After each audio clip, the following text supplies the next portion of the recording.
Sayyiduna Agib. Makna Agib al-ati aqib al-anbiya. Sebelum membahas Aqib, kita lanjutkan lebih dulu tambahan pembahasan Sayyiduna Hasyir. Kalau Aqib bermakna al-akhir,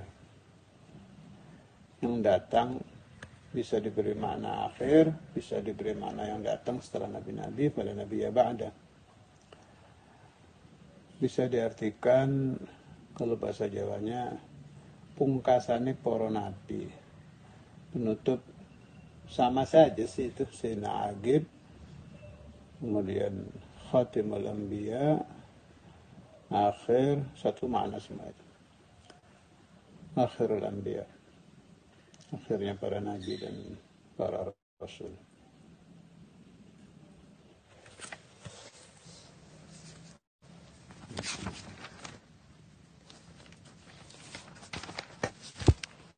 Teruskan lanjutan tentang asy-syafa'atul 'uzma. Tambahan pembahasan Senin yang lalu.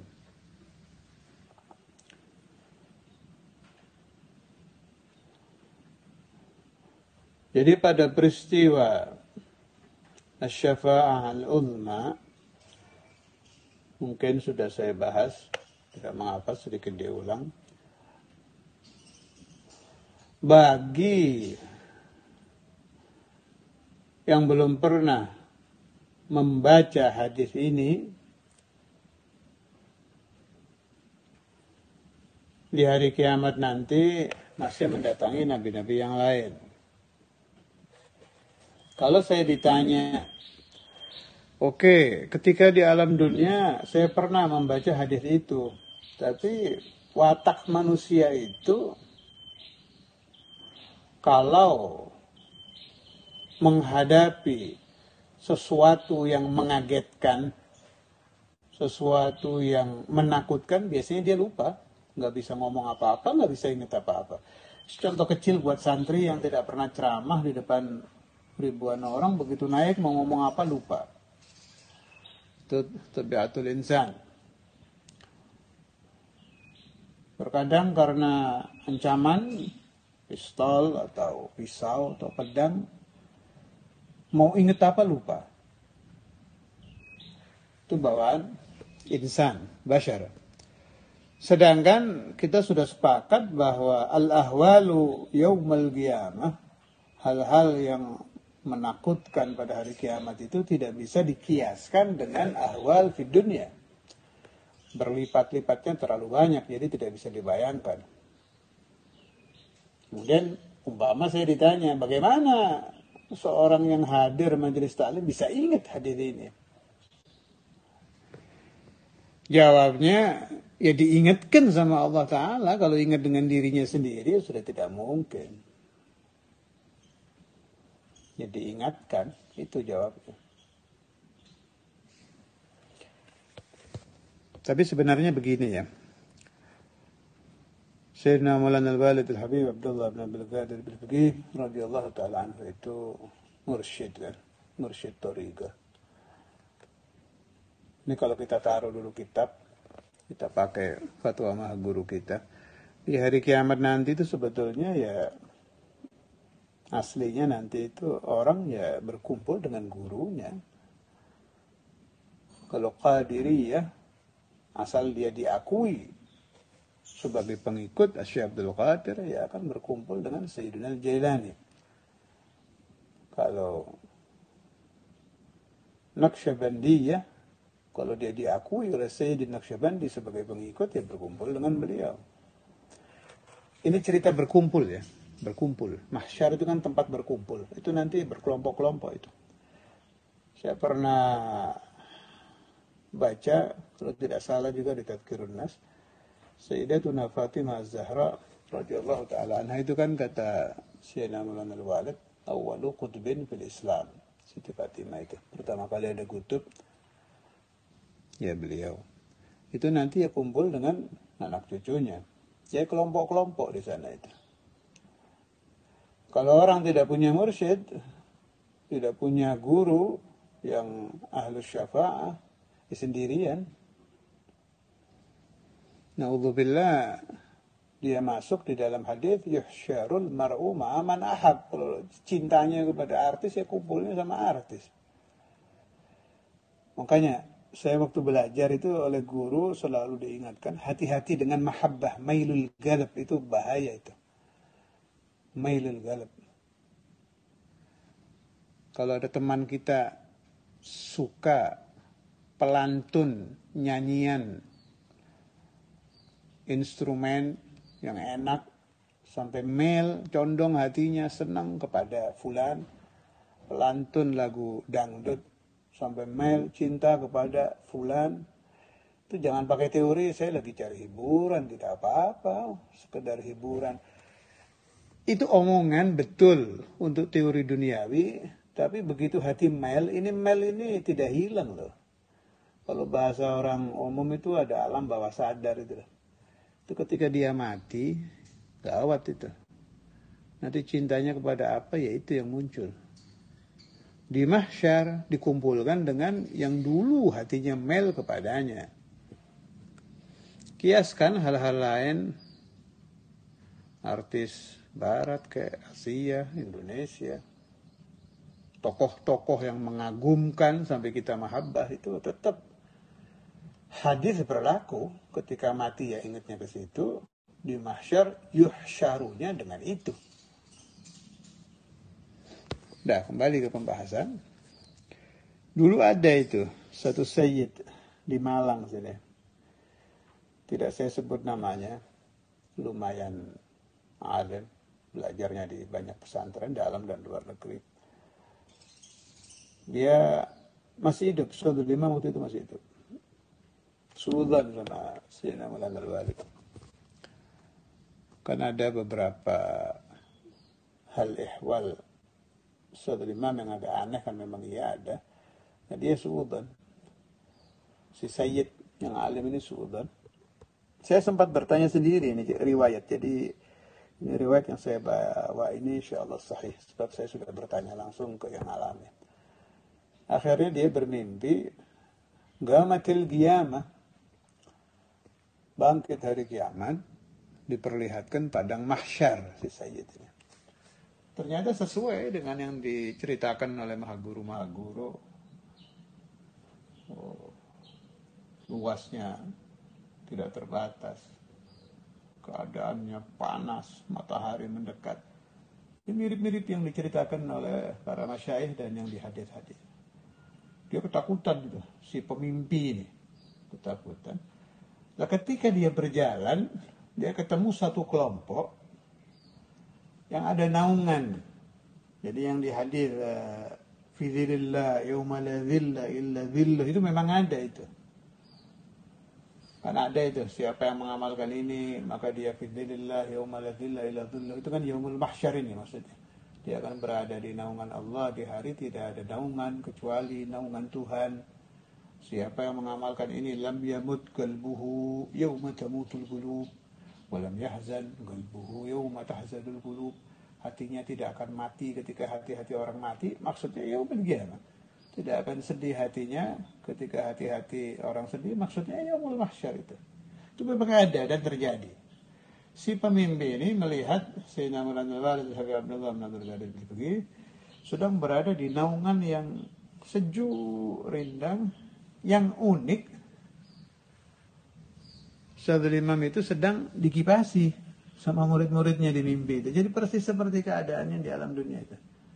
Ada beberapa murid yang sedang mengipasi beliau. Si orang tadi mendekat kepada Syaikhul Imam. Terus Syaikhul Imam Sayyidina Al-Walid Habib Abdullah Al-Jilani berkata kepadanya, "Ya fulan, al-an ta'rif magami." Sekarang kamu tahu magam saya. Artinya Sayyidina Maulana Al-Walid Habib Abdullah bin Abdul Qadir Al-Jilani itu sesuai dengan ru'yah salihah yang dialami orang ini di yaumil qiyamah itu, fi dzillillah yauma la dzilla illa dzilluh. Beliau masuk di hadis itu. Lam yamut qalbuhu yawma tamutul qulub, ya masuk juga. Lam yahzan qalbuhu yawma tahzanul qulub juga masuk. Terus yang terpenting dikumpulkan seorang mursyid yang arif billah yaumal qiyamah dengan murid-muridnya itu memang iya. Memang benar itu. Jadi berkelompok-kelompok. Ada lagi Imam Al-Habr, Al-Habib Abdul Qadir bin Ahmad Al-Faqih, beliau juga mengatakan bahwa Al-Habib Abdullah bin Umar Asy-Syatiri, ayahnya Habib Salim yang belum lama wafat itu yaumul qiyamah nanti seperti itu. Di mahsyar yuhsyaru wahdahu ma'a talamidih, kata Imam Al-Habr itu. Nanti dikumpulkan di mahsyar satu kelompok tersendiri dengan murid-murid beliau. Itu magam tersendiri itu. Di mahsyar nanti itu. Tinggal kita, mumpung masih hidup, ingin di kelompok mana, ingin yuhsyaru dengan siapa, tergantung amalan kita apa sekarang ini. Guru kita siapa, amalan kita apa, mahabbahnya kepada apa dan siapa, mailul qalb, condongnya hati kita, cintanya hati kita kepada apa dan siapa, ini penentu ini. Ini menentukan dua kiamat. Kan kiamat itu al-qiyamatu qiyamatan. Kiamat itu ada dua. Ada qiyamah sughra, yakni kematian. Ada qiyamah kubra, ya, yang berurusan dengan mahsyar dan lain-lain itu. Dua-duanya ini berhubungan dengan mailul qalb, mahabbatul qalb. Cintanya hati kepada apa dan siapa. Guru kita siapa, amalan kita apa, mahabbahnya kita kepada siapa. Itu akan terjadi seperti apa qiyamah sughra kita, dan dalam keadaan apa kita nanti di qiyamah kubra. Jangan diremehkan urusan hati. Hati itu penentu. Bodoh orang yang hanya memikirkan jasad.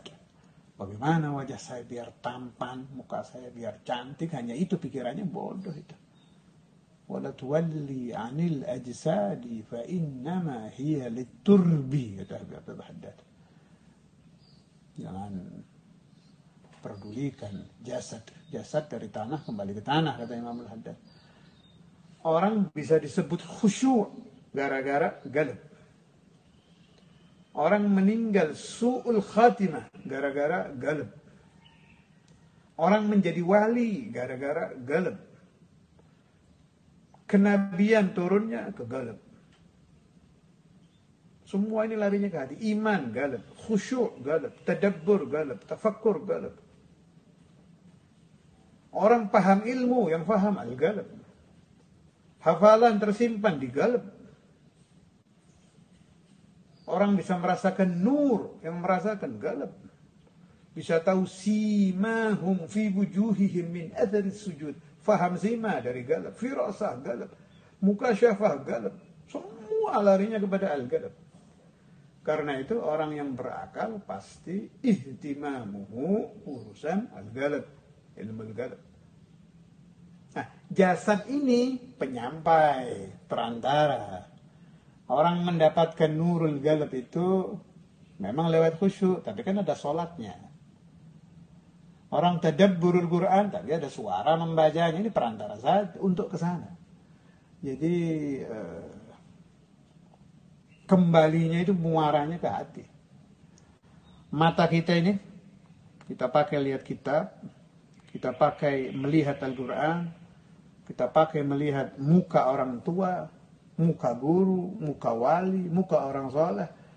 Dengan niat ikhlas mengamalkan hadis kan mendapat nur, mendapat thawab, masuknya ke galab. Jadi jadikan matamu, tanganmu, kakimu, perutmu perantara-perantara untuk merengkuh anwarul galab, manafi'ul galab. Jangan terbalik. Si hatinya geber, kemudian si hati ini memakai anggota badan untuk maksiyah kepada Rabbul Alamin. Waliyadzubillah. Karena hatinya busuk, menjadi imam si hati ini. Lah hati yang menuju kepada kebusukan namanya nafas. Padahal barangnya yaitu itu. Satu, ruh.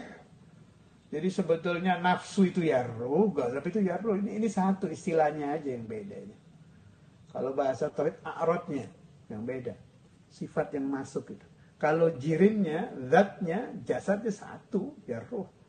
Jadi al-qalbu, ar-ruhu, an-nafsu sama ya. Zatnya satu. Tolong dipahami ini penting. Sebab Anda hidup yang menjadi imam. Anda adalah qalbuka, hatimu. Anda mati, yang menjadi penentu khatimatuka adalah qalbuka, hatimu. Di hari kiamat nanti, Anda berada di kelompok mana, yang dipimpin siapa, tergantung qalbuka, hatimu di alam dunia sekarang ini. Penting sekali. Penting sekali. Malah saya katakan ahambul muhimmat al-qalb. Kita perlu itu. Makanan hati itu apa? Minumannya apa? Cara pembersihannya bagaimana? Supaya subut. Begitu hati kita futuh, bersih, tidak goyang lagi. Caranya bagaimana? Ada semua jawabannya di kitab-kitab sudah ada. Tinggal dipahami, diamalkan, minta lutuf dari Allah Subhanahu wa taala supaya tidak yataza'za, tidak goncang lagi masuk di keterangannya. Sayyidina Maulana Al-Walid Abdullah bin Abdul Qadir bin Ahmad Al-Faqih radhiyallahu anhu. Beliau kalau ada pembahasan ini tentang yang saya utarakan tadi itu, pasti beliau tutup biasanya dengan kata-kata begini. Kita minta kepada Allah Ta'ala supaya diberikan as-sabat was-subut. Tetap kokoh, gak goyang-goyang lagi. Sebab ada salbul ata, itu yang gawat itu. Sudah pemahamannya benar, pengamalannya benar, tujuannya benar, diambil oleh Allah. Na'udzubillah, ini yang gawat. Itu katanya yang bisa mengunci. Kalau kita sudah jadi orang soleh dan diakui soleh oleh orang-orang soleh, supaya tetap menjadi soleh, kuncinya itu An-Nabi Muhammad sallallahu alaihi wasallam. Sallu ala Rasulillah sampai Anda mendapat nazrah dari Nabi supaya tidak dicabut dari nikmatnya. Kalau kata si di Abdul Aziz sih harus ketemu ya Allah. Kalau kata beliau sudah ketemu ya Allah itu amina minas salb, akan aman daripada dicabut.